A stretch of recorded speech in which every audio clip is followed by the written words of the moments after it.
Hello everybody, Jennifer Maker here. It's a beautiful day to make Shrinky Dinks with our cutting machines. I don't know about you, but Shrinky Dinks take me right back to my childhood. These tiny works of art were all the rage when I was younger, way back in the 70s and 80s. I loved coloring them and then popping them in the oven and watching them magically transform right before my eyes. So cool. And I'm so excited because now there's a fun way to combine today's technology with this childhood classic to make something really cool, like this awesome photo keychain of my dog Hunter. Isn't he cute? Do you want to learn how to do this? Let's head on over to the craft table and we'll get started.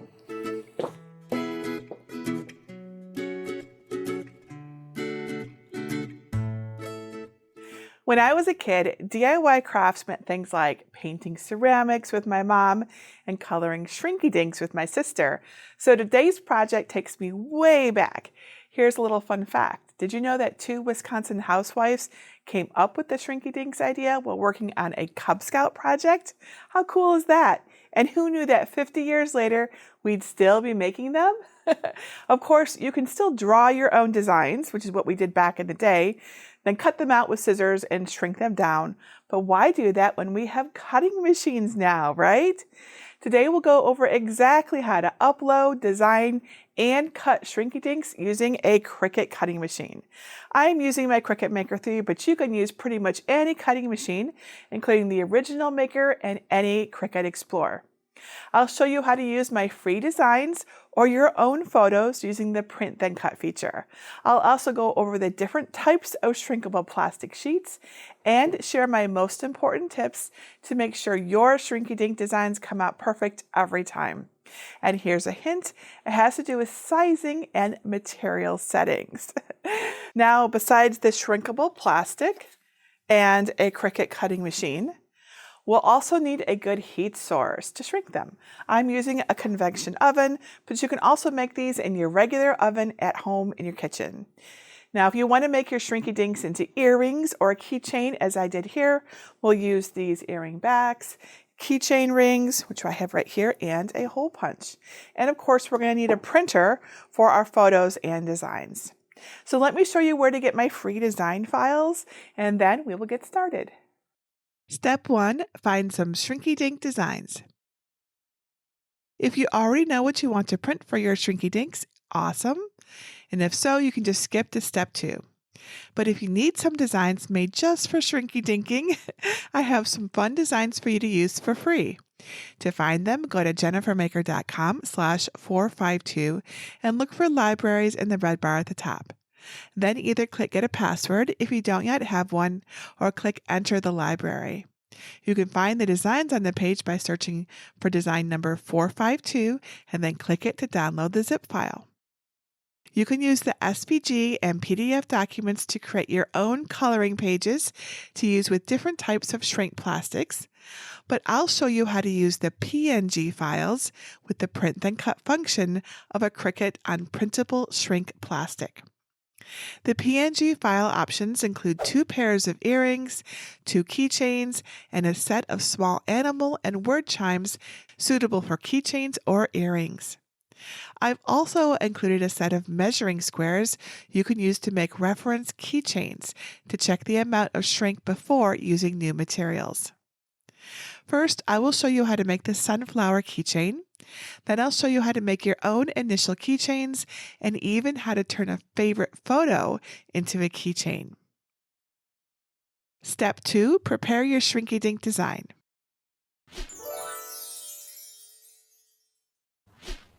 First, let's do the sunflower keychain. Upload the PNG of the sunflower to Design Space. To do this, just click Upload on the bottom left of the menu next to your canvas, then click Upload Image. Next, click Browse and select the sunflower PNG. A Select Image Type menu will appear along with a preview of the sunflower on the left side of the screen. My designs are rather simple, but I still like to select the complex option to make sure to preserve the colors. Choosing the simple option can sometimes result in color changes you aren't expecting. Then click Continue. Next, you can use the tools on the left to remove the background from your image if needed. I've saved my files with transparent backgrounds, so this step isn't necessary for the sunflower design, but it might be for your design if you're uploading something different. Click Apply and Continue. Design Space will now show you two images. The one on the left is the outline of the image. The one on the right is the print then cut image we need to use. You can double-click the outline version to ensure all the cut areas are in the right place. Then select the print then cut version and click Upload. To add the image of the sunflower to your canvas, select the image in the preview area and then select Add to Canvas. Here's how the sunflower image looks on my canvas. Now here's that super important tip that I mentioned earlier. Most shrink material will shrink somewhere between 1/3 to half the original size, depending on brand and type. So it's important to make sure your design is sized properly. I want to make a keychain that will be about 2.5 inches or so I will make the size of my sunflower 5 inches, double the size.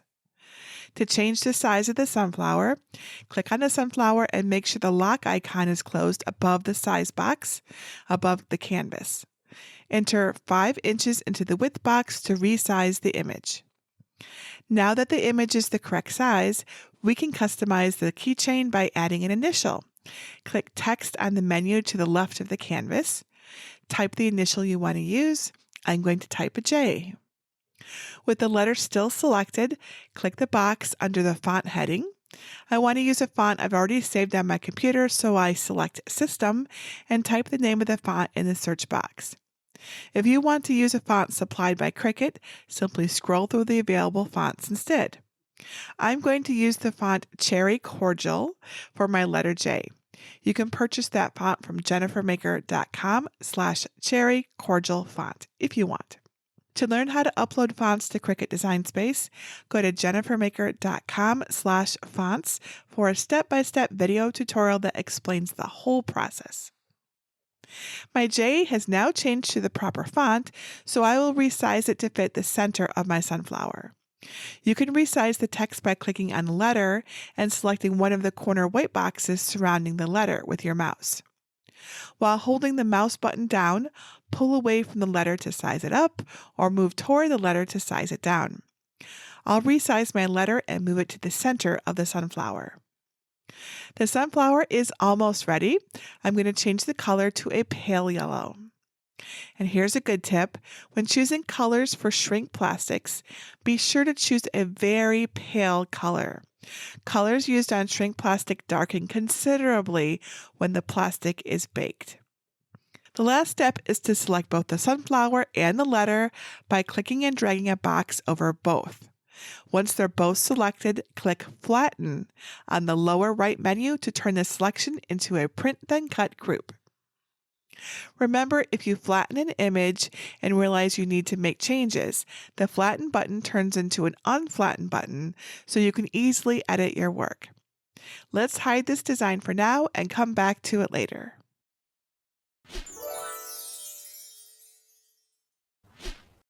Now that we know the basics, let me show you how to make a custom keychain from scratch in Cricut Design Space. Start by clicking the Text button, typing your initial, and choosing a font just like the steps for the sunflower. I'll make this keychain for my daughter Alexa, so I'll type the letter A using the font Baradin script that I've already got saved to my computer. Choose a color for your initial by clicking on the color box next to the Operation drop-down menu. I've chosen a pale orange color. To make the initial a little wider to make a sturdier keychain, we can add a border using the Offset function. Click the letter, then click Offset. Use a rounded corner and drag the slider to find a pleasing amount of border. I chose 0.125 inches. Select only the offset layer and choose a color for it. I chose a pale yellow to complement the orange. Check your letter to make sure there are no empty spots inside that you don't want to be cut. I have 2 small empty interior spots inside my A that I don't want to leave inside the keychain. The easiest way to remove any spots is to click on the offset layer, click contour on the lower right, and then click the spots to remove them. Click the X in the upper right of the window after selecting all the openings you wish to close. It's time to resize the letter so that it will print and cut to a large enough size to make a good-sized keychain when shrunk in the oven. This step is super important so you don't end up with a teeny tiny keychain. Select both the letter and the offset layer before resizing. I've resized my letter A to 4¼ inches high. Now we need to add a circle for the key ring or keychain to loop through. Remember that holes shrink in size as the material bakes, so don't use a starting hole any smaller than 1/4 inch or you likely will not be able to use it. I'm going to make a decent sized hole so I can either use a keychain loop directly through the hole or use a jump ring to attach it to a keychain link. To add a circle to your canvas, click the Shapes icon and then pick a circle to add it to the canvas. With the circle selected and the lock icon closed, change the size to 3/4 inch or so to make the outer edge of the hole. Click Duplicate to make another circle slightly smaller to form the inside of the circle. I'm going to make my inner circle 1/2 inch, so 0.5 inches. Select both circles and click Align, then Center. With both circles still selected, choose Combine on the lower right, then click Subtract. This cuts the center circle out of the larger circle to create the hole for the keyring. Change the color of the circle to match the outer layer of the initial, and then move the circle to a point on the initial where you'd like to attach the letter to the keyring. I'm adding my hole to the top of the A. Make sure the circle overlaps the edge of the initial enough to be sturdy when the final project is cut. Select both the circle and the offset layer of the initial. Click Combine, then Unite to join the circle to the offset layer. The offset layer of the initial and the circle are now combined as one piece and will move to the top. Right-click on the layer and select Send to Back to see the layers in the correct order again. Select both the offset layer and the original initial layer and click Flatten on the lower right. Your letter is now ready to cut. We'll hide this one too for now.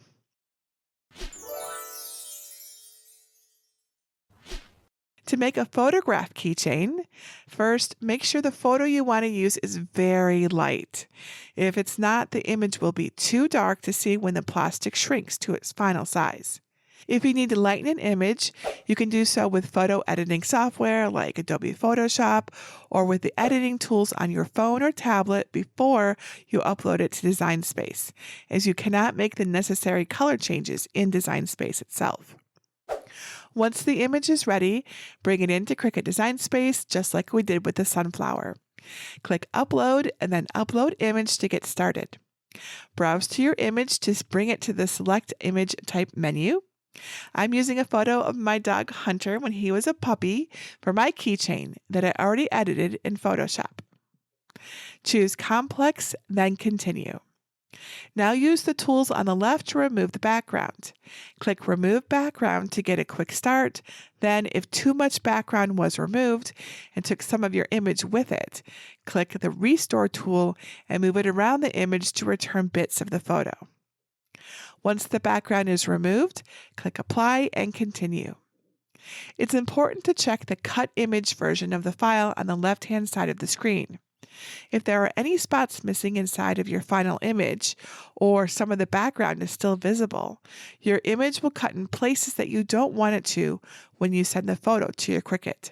If you need to, select Back to use the Restore or Erase tools to continue to refine your image. Once you're satisfied with your image shape, select the Print then Cut version and click Upload. On the preview screen, select the image you just added and then click Add to Canvas. The photo is now on the canvas, but it's likely far too big depending on the way the image was saved. Resize the image to approximately 5 inches high to get a nice sized keychain with most shrink materials. Once the photo is sized correctly, add the offset layer and the hole in the exact same way that we did before. Select all of the layers of the photo and offset and click Flatten. Your photo keychain is now ready to print. Before you print, it's always a good idea to calibrate your Cricut. To do this, from the Design Space canvas, click on the 3 horizontal lines in the upper left. Scroll down and select Calibration. Then select Print then Cut and follow the step-by-step instructions on the screen. Calibration ensures that your machine cuts precisely along the edge of your printed materials. Step 3. Print then cut the Shrinky Dinks. With all of the designs back on the canvas, check that the right machine is listed in the top corner, then click Make It. Your designs will appear on mats with extra border markers around them. The Cricut will use the border markers to know where to cut when the images are loaded. Make sure the correct material size is selected for each mat. It should be the same size as the printable shrink plastic you're using. Leave Mirror turned off and click Continue. Then click Send to Printer. A print setup box will open to allow you to make some choices about where to print your mats. Make sure the correct printer is selected, the correct number of copies you wish to print are entered, and the Add Bleed setting is turned off. Unless you want to make changes to the way a page prints in your printer's own print menu, also leave the Use System dialog box turned off. Before clicking Print, make sure the printable plastic sheet is loaded into your printer correctly. The plastic is shiny on one side and somewhat dull on the other. Make sure the dull side is the side on which the ink will go. If you print to the wrong side, the ink will never dry and it will be a big mess. Also, if your printer has a special load slot for thicker materials, it is best to use it as the plastic sheets are a bit stiff when running through the printer. And then click Print. Once the print is complete, let it sit for a moment to make sure the ink dries thoroughly. Once dry, place the shrink plastic with the print side up on a green standard grip machine mat and make sure it is adhered well by using your brayer. Before loading the cutting mat into the Cricut, select the correct cut setting. I did a lot of testing and found I needed to make a custom material cut setting to get the best results. Don't worry, I'm going to show you how. These settings work for my machine, but each one is a little different, so make sure to test a cut file just in case. Click Browse All Materials, then Material Settings. Scroll all the way down to the bottom of the listed materials and click the green button labeled Add New Material. Next, type a label for your new material setting. I used Shrink Plastic as my title. Then click Save. The list will now scroll back to your new material to allow you to input custom cut settings. I used 310 for the pressure using the slider and 3x for the cut under multi-cut. That means it'll cut it 3 times. The fine point blade is already selected, so I left that in place and then click Save. Then click Done at the bottom to close the custom materials window. Now select the new materials from the material list by clicking Browse Materials. Select Shrink Plastic and click Done. Select More Pressure and remember material settings. Make sure the first mat is selected and then load the mat into your Cricut and press the flashing button to begin. Now before unloading your machine mat, check to see if the cut went all the way through. If not, press Start for another pass. One super important tip for a project like this is to clean your blade between each mat. I used a piece of aluminum foil balled up into a tight ball and repeatedly and carefully poke the blade tip into the ball. This will keep the blade clean by removing any debris. If you run into any issues cutting your materials, check out my Cricut tips and tricks for cleaner cuts at jennifermaker.com/blades. Once the cutting is complete, remove the shrink plastic from the mat by flipping the mat over and rolling it away from the plastic. Take your time with this so you don't accidentally tear the plastic. Continue to print, load, cut, and remove mats until all of your pieces are cut. Step 4. Shrink your plastic. Now it's time for the magic. Heat your oven to the temperature recommended by the instructions included with your shrink plastic. You can use a toaster oven, convection oven, or standard oven for baking the Shrinky Dinks. Line a pan with parchment paper and place your Shrinky Dinks color side up on the parchment. Leave plenty of room between them as they tend to move around while they're shrinking. If they touch each other, it's very difficult, if not impossible, to separate them after they shrink. After the oven is heated, place the pan inside and follow the timing instructions on your shrink plastic. It's fun to watch the plastic move and shrink as it heats up. It brings back so many memories. And I did want to mention placing shrink plastic in the oven is safe because of the low temperatures at which they are shrunk. They do not release toxins like dioxin at these low temperatures. Once the Shrinky Dinks have reached the time limit, they should be reduced in size and be mostly flat. Remove the Shrinky Dinks from the oven. Remember, they're still hot, so make sure to wear oven-safe gloves or mitts for this part. Quickly place another piece of parchment on top of them to protect the surface. Then lay something heavy on top like a book. I used my unheated Cricut EasyPress to do it. The weight will help the Shrinky Dinks cool and harden into a flat shape. You can let them cool without this step, but you might not have completely flat Shrinky Dinks. Wait just a couple of minutes for the plastic to cool, then remove the weight and parchment to reveal your final product. To protect the art on the plastic, you can use a clear acrylic spray to coat the Shrinky Dinks before using them, but it's totally up to you. If you do, make sure to use the spray in a well-ventilated area and follow the safety instructions on the can. Now just add some keychain hoops or earring hooks and your Shrinky Dinks are ready to go. Didn't these turn out so great? They would make awesome gifts for just about anyone, or maybe just make one for yourself. And remember, you don't have to use my designs. You can use whatever designs and photos you like. Just follow the step-by-step directions in this tutorial and you'll be in Shrinky Dink heaven. Also, we used printable shrink plastic for this video, this brand right here, but there are other types of shrinkable plastic to choose from. The plastic that shrinks comes in completely clear and frosted styles. These won't hold inkjet ink, but you can color them according to the package directions with markers or colored pencils. They can be cut just like printable plastic, and you can even use the Cricut pen to draw lines on top that you can then color in. You can also use the outline files I included in the zip file to cut out just the shapes to color in. Now, some crafters like to use the clear plastic sourced from things like food packaging. This came from my Olive Garden salad last night. If you want to do this, look for the number 6 that will be stamped into the plastic.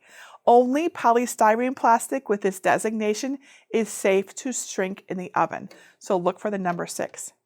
Now, if you have any questions about how to design and cut Shrinky Dinks with a Cricut that didn't get answered here, or anything else craft related that I can help you with, please let me know. Leave your question below this video or ask over in my awesome Cricut Crafters group at jennifermaker.com/CricutCrafters. I love to help and I love to see what you make. And that's it for today. Until tomorrow, this is Jennifer Maker reminding you to craft a life you love.